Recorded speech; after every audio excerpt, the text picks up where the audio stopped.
안녕하세요. 오늘도 사연 사롱을 찾아주셔서 감사합니다. 남편 직장 때문에 6년간 프랑스에서 거주하다 얼마 전 한국으로 돌아온 30대 여성이에요. 찬바람이 쌀쌀하게 부는 걸 보니 한국엔 또 다시 그 계절이 돌아온 것 같네요. 무슨 계절이냐고요? 뭐겠어요. 주부들의 늦가을 스트레스, 김장이죠. 매년 이맘때가 되면 뉴스에 한 가구당 김장 예상 비용이 뜨잖아요. 배추며 무 값이 얼마나 올랐는지, 작년 대비 상승한 김장 비용을 수치로 보여주기도 하고요. 근데 돈 얘기는 그렇게 하면서 정작 그 일을 하는 주부들의 김장 노동에 대한 얘기는 한마디도 없는 게 참 그렇더라고요. 한국에 살 땐 김장이 당연한 연중 행사로 여겨졌지만 나가 살아보니 그게 얼마나 엄마들의 삶을 고달프게 하는 일인지 알겠더라고요. 우리나라를 제외하곤 김장 스트레스란 건 전 세계 어디에도 없으니까요. 다행히도 전 결혼과 동시에 남편을 따라 해외에 나가 살았기 때문에 사실 김장에 대한 걱정은 없었어요. 거기선 생각날 때마다 한인마트에서 조금씩 사다 먹거나 양배추나 오이로 김치 비슷하게 담가 먹곤 했거든요. 김치 냉장고가 있는 것도 아니고 게다가 생새우나 젓갈 같은 부수적인 재료들을 쉽게 구할 수 있는 것도 아니어서 한 번에 많은 양의 김치를 담을 일은 없었죠. 그렇게 편히 살아놓고 이제와 웬 김장 타령이냐고요? 그건 바로 저희 친정엄마 때문이에요.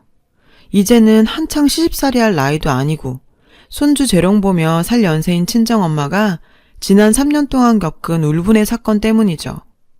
그 일만 생각하면 지금도 자다가도 벌떡 일어날 정도로 화가 치밀어 오르거든요.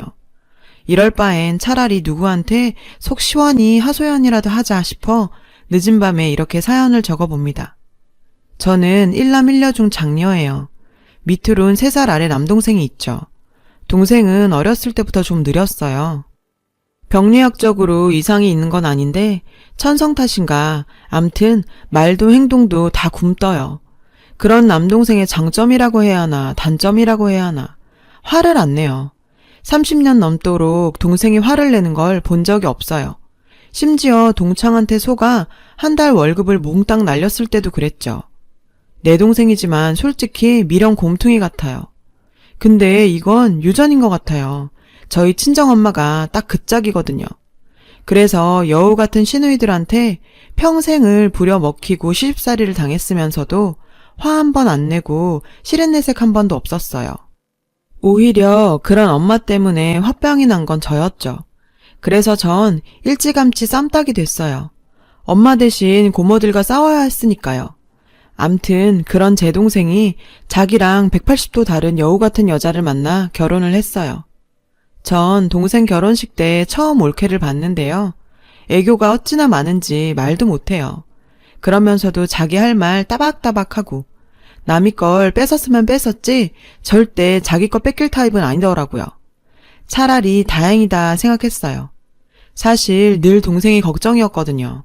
착한 건 좋은데 맨날 남들한테 이용만 당하고 사니까요. 자기 걸 뺏기기 일쑤고 남들한테 치이고 밀리는 건 다반사였죠. 그래도 여우 같은 아내가 옆에 있으면 뺏긴 것도 되찾아올 것 같고 남들한테 이용당할 일도 없을 것 같았어요. 게다가 무엇보다도 살가운 며느리가 곁에 있으면 친정엄마도 덜 적적하시고 덜 외로우실 것 같았거든요. 그래서 철철이 동생 선물은 안 챙겨도 올케 선물은 챙겨왔어요. 화장품이며 향수, 저도 한번 못 들어본 명품백까지 올케한텐 아낌없이 해줬죠. 제가 한국 들어갈 때까지 저희 엄마 좀 잘 부탁한다는 심정으로요. 올케도 그런 제 마음을 알았는지 통화할 때마다 엄마 걱정은 하지 말라고 하더라고요. 말이라도 정말 고마웠죠. 그런데 이게 다 쇼였더라고요. 아, 진짜 여우 같은 것. 남편 회사에서 한국 발령이 확정되기 몇 개월 전이었어요. 이종 사촌이 출장차 프랑스 온 김에 저희 집에 들렀더라고요. 마침 크리스마스도 얼마 안 남았겠다. 전 사촌을 데리고 크리스마스 마켓을 찾았죠. 거기서 전 친정엄마랑 남동생, 올케한테 보낼 선물을 골랐어요. 사촌동생 편에 보내려고요. 평소대로 올케 선물은 제일 비싼 걸로 골랐죠. 그랬더니 사촌동생이 그러더라고요. 언니, 이 비싼 걸 옳게 주려고? 미쳤다. 나 같으면 욕이나 한 바가지 퍼부어주겠구만. 뭐? 아니 우리 올케가 뭘 잘못했다고 욕을 퍼붓니? 너 웃긴다. 전 사촌동생한테 버럭 화를 냈어요. 그랬더니 언니 정말 아무것도 몰라? 이모 김장 담그다 쓰러진 것도? 맙소사. 전 그날 사촌동생으로부터 충격적인 얘기를 전해 들었어요. 지금껏 나만 모르고 있던 우리 엄마의 눈물겨운 김장 얘기를요. 그리고 그 사건의 가해자는 바로 제 올케였죠. 제가 없는 동안 올케는 김장 때마다 저희 친정엄마한테 김장김치를 담가달라고 했다나 봐요. 어머님, 저희 김장김치 좀 담가주세요. 우리 그이 먹일 김치인데 어머님이 담가주셔야죠. 그이가 어머님 김치만 찾는 걸 어쩌겠어요. 담가주실 거죠? 올케가 시집 온 그해 김장날 아침 일찍 저희 엄마한테 전화해 이랬다지 뭐예요. 여우처럼 살살거리며 말은 했지만 골자는 당신 아들 먹을 김치니 당신이 직접 담그라는 통보였던 거죠. 아들 먹일 거라는 며느리의 말에 친정엄마는 안 그래도 나눠주려고 준비했다고 하셨고요. 엄마 생각엔 배추 30포기 담아 한 10포기 정도 나눠주면 되겠다 싶으셨던 거죠. 그랬는데 다음 날 친정 오빠를 데리고 올케가 왔더래요. 남동생은 출근하고 없어서 자기 오빠가 대신 김치 날라주기로 했다고요. 그리곤 김치 한 통만 남기곤 싹 다 가져갔대요. 어머님, 혼자 드실 건 한 통이면 되죠? 이러면서 말이죠. 엄마는 사돈 앞이기도 하고 아들내외 먹을 건데 뭐라고 하기도 그래서 그러라고 하셨고요. 김치는 그렇다 치고 황당한 건 김치를 30포기나 가져갈 거면 지가 와서 일을 돕던지 할 일이지 코빼기도 안 보이고선 게다가 배춧값도 하나 안 주고 가더랍니다. 그뿐인 줄 아세요? 이듬해엔 한술 더 떠선 어머님, 올해는 50포기 담아주세요. 작년엔 좀 모자랐어요. 이러더래요. 근데 우리 엄만 또 그 말을 듣곤 배추를 50포기나 사다가 혼자서 이틀에 걸쳐 김치를 만들어줬다지 뭐예요. 이번에도 김장날 코빼기도 안 비치곤 다 담고 나니까 친정오빠 앞세우고 와선 김치통 하나 달랑 남기곤 또 다 가져갔대요. 10원짜리 한 장 안 주고서요. 적지 않은 연세에 이틀 내내 김장 담그느라 고생은 고생대로 하고 돈은 돈대로 쓴 엄마는 누구한테 말도 못하고 쏘가리하다 마침 김장김치 맛 좀 보려고 찾아온 둘째 이모한테 하소연을 하신 거죠. 사촌동생도 그때 이모한테 얘기를 전해 듣고 알게 된 거고요. 그리고 3년째, 그러니까 작년 김장 때 일이에요. 이번엔 배추 50포기랑 알타리 10단을 해달라 그러더래요. 그래서 힘도 들고 돈도 너무 든다고 배추값이라도 내라고 하셨대요. 나머진 엄마가 내신다고. 그랬더니 어머님 아들 먹일 김치값인데 왜 제가 돈을 내요? 그럼 저 그이 김치 안 먹일래요. 글쎄 이랬다지 뭐예요. 그래서 엄마가 그럼 돈은 됐으니 네가 와서 좀 도우라고 했더니 펄펄 뛰면서 어머님, 저 몸이 약해서 친정에서도 일할 땐 저 안 불러요. 그리고 청 그렇게 일손이 필요하시면 그이 보낼게요. 어차피 그이 입에 들어갈 김치잖아요. 안 그래요? 결국 엄마는 이번에도 혼자 그 많은 김치를 담그셨고요. 그러다 결국 쓰러지신 거죠. 안 그래도 엄마 혼자 김장 담그는 게 걱정됐던 이모가 저희 집에 찾아와 일찍 발견하지 않았으면 정말 큰일 날 뻔한 거죠. 그렇게 병원에 가서 영양제를 맞고 오는데 글쎄 집에 도둑이 들었는지 김치를 홀라당 가져갔다지 뭐예요. 돈 될 만한 것들도 많은데 그런 건 손 하나 안 대고 말이죠. 아무래도 그게 하도 이상해서 경찰에 신고하기 전에 혹시나 하면서 올케한테 전화를 걸었는데 김치요? 김치 제가 가져왔죠. 아까 어머님께 전화드렸더니 이모님이 받으셔서 어머님 쓰러지셨다잖아요. 병원에서 영양제 맞고 계시다고요. 힘들게 김치 담그셨는데 그냥 두면 안 될 것 같아서 친정오빠 불러서 가져왔어요. 괜찮죠 어머님? 미친. 지들 입에 들어갈 김치는 걱정이 되고 그 김치 담그다 쓰러진 우리 엄마는 걱정도 안 되냐고. 사람이라면 김치 찾으러 갈 게 아니라 쓰러진 시어머니 입원한 병원으로 먼저 달려가야 되는 거 아닌가요? 어쩜 인간이. 그래놓곤 올해 김장김치가 좀 짠 것 같다고 아픈 엄마한테 전화해선 한참을 징징거렸대요 글쎄. 사촌 동생한테 이 얘기를 전해 듣는 내내 정말이지 혈압이 올라서 당장이라도 전화에 한바탕 퍼붓고 싶더라니까요. 그래도 꾹 참은 건 당장 한국으로 가지도 못하는 형편에 섣불리 옳게 성질만 건드려놨다가 우리 엄마만 더 힘들어지지 않을까 걱정돼서였어요. 그래서 남편 회사로부터 한국행이 결정됐다는 얘기를 듣자마자 이 여우 같은 올케한테 한바탕 해줄 계획을 세웠죠. 비록 몸은 먼 곳에 있지만 요즘 같은 시대엔 그런 건 문제가 아니잖아요. 랜선 뒷조사도 가능하니까요. 드디어 한국에 도착하던 그날 전 남편과 애들은 친정에 보내놓곤 바로 사돈댁으로 향했어요. 그간 올케한테 너무 고마운 게 많아서 사돈댁에 선물 전해드리려고 그런다 핑계를 댔더니 올케가 엄청 좋아하더군요. 자기도 남편이랑 바로 오겠다고요. 사돈 내외는 올케한테 연락을 받았는지 엄청 절 반겨주셨죠. 남동생네도 곧 올 거니까 같이 저녁 먹자며 상다리 부러지게 한 상 차려주더라고요. 잠시 뒤 남동생과 올케가 와서 다 같이 앉아 식사를 하게 됐어요. 올케는 그간 제가 보내준 시계며 지갑, 명품백까지 주렁주렁 걸고 왔더군요. 마침 잘 됐다 생각했죠. 올케는 자기가 한 것도 없는데 친정 부모님까지 생각해줘서 고맙다고 하더군요. 올케가 한 게 없긴 내가 비록 몸은 떠나 있었지만 귀도 있고 눈도 있는데 올케가 한 일을 모르겠어? 어머, 제가 뭘 그렇게 했다고. 평소 제가 보내준 선물에 맛이 들렸던 올케는 제 캐리어를 힐끔거리며 군침을 흘리더라고요. 무슨 소리야, 한 게 없긴. 매년 우리 엄마 시켜 김장 담그게 했다며? 당신 아들 먹일 거니까 당신이 직접 담그라고. 심지어 우리 엄마가 니네 먹일 김장 담그다 쓰러지셨는데도 네 오빠랑 몰래 와서 김치만 쏙 가져갔다며. 병원에 쓰러져 있는 우리 엄마한텐 코빼기도 안 보이고 말이야. 제 말에 남동생이 젓가락을 내려놨어요. 누나, 그게 무슨 소리야? 엄마가 우리 집 김장을 담그다 쓰러지셨다니. 우린 지금껏 홈쇼핑에서 사 먹었는데?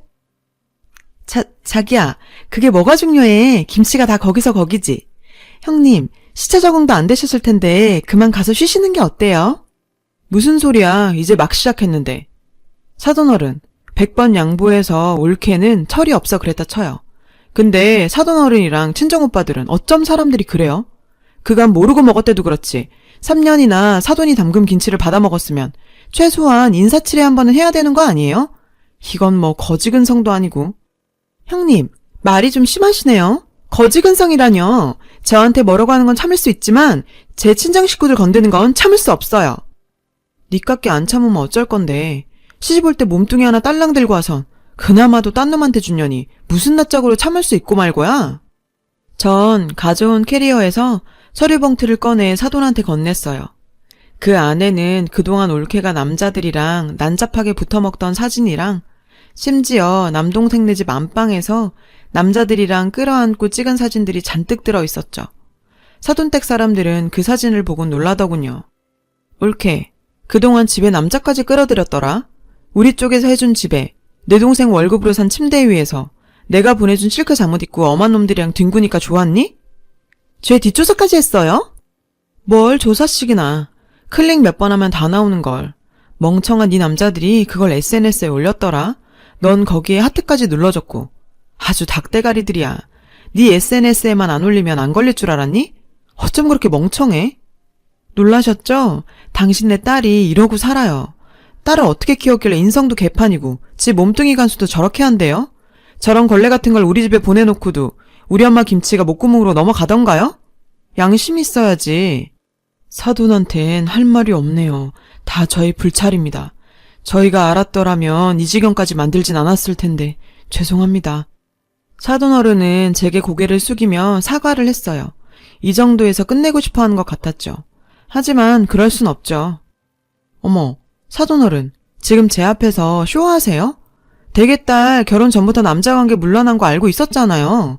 심지어 지 친구 남편이랑 불륜까지 저질러서 지 친구한테 위자료 물었던 거 알고 있었잖아요. 그뿐이에요? 결혼하고도 남자들 만나는 거 알았잖아요. 딸년이 상간남이랑 여행 가는 거 알면서 자기랑 가는 거라고 사위한테 거짓말해놓곤 몰랐다고요? 아니 장모님, 그럼 그때 집사람이랑 푸켓 간다던 거 거짓말이었어요? 사돈은 얼굴이 화끈 달아오르는지 얼굴도 못 들고 고개를 숙였어요. 남동생은 그 모습에 망연자실했죠. 올케 너 나한테 아까 그랬지? 친정 식구는 건들지 말라고. 근데 니네 친정 부모도 이 모양 이 꼴인데 내가 어떻게 말을 안 할 수가 있니? 네 부모가 딸 같은 사돈한테 이딴 욕 듣게 하고 싶지 않았으면 네가 그따위로 살지 말았어야지.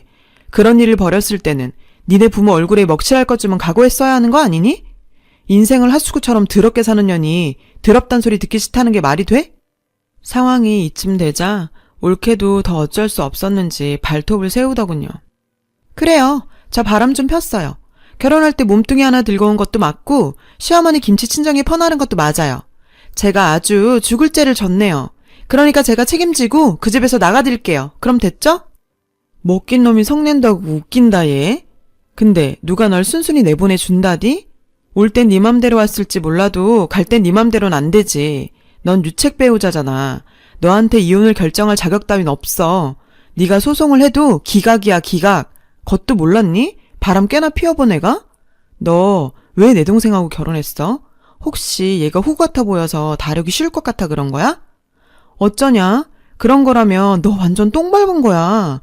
내 동생이 미련 곰탱이인 건 맞는데 얘가 또 복수심이 그렇게 대단해. 몇 대 치고 끝나는 게 아니라 아주 지겹게 옆에 붙어선 상대 진을 다 빼고도 지 분이 안 풀려서 두고두고 복수하는 애야. 모르긴 해도 얘 너랑 이혼 안 해줄 거다. 너 죽을 때까지 옆에 끼고 피마르게 할걸? 너 아주 지독한 똥 밟았어. 암튼 난 할 말 다 했으니까 가볼게. 그럼 안녕히 계세요 사돈어른. 전 들고 갔던 캐리어를 끌고 동생과 사돈댁을 나왔어요. 남동생은 제 예상대로 이혼은 하지 않겠다고 하더군요. 얼마 안 가 올케랑 사돈 내외가 찾아와 엄마한테 손이 발이 되게 빌며 이렇게는 못 사니까 이혼 좀 해달라고 했지만 남동생도 들은 척도 안 했어요. 결국 올케는 제 꾀에 제가 넘어간 셈이죠. 곰소굴에 예쁜 여우가 등장해서 활기를 찾으려나 했더니 정말 그냥 여우였네요. 성질이 파르르하지만 금방 터는 성격인 저는 지금부터 그냥 마음속에서 올케를 떠나보내려고 합니다. 앞으로도 얼굴 보고 살아야 한다는 사실이 찝찝하긴 하지만요. 그래도 어쩌겠어요. 곰 같은 남동생이랑 엄마를 둔 제 죄죠. 제 사연을 들어주신 여러분 감사드려요. 쌀쌀한 날씨 감기 조심하시고요. 여러분, 사연 댓글에 응원과 현명한 조언 부탁드려요. 좋아요와 구독은 저에게 큰 힘이 됩니다. 오늘도 좋은 일 가득하세요.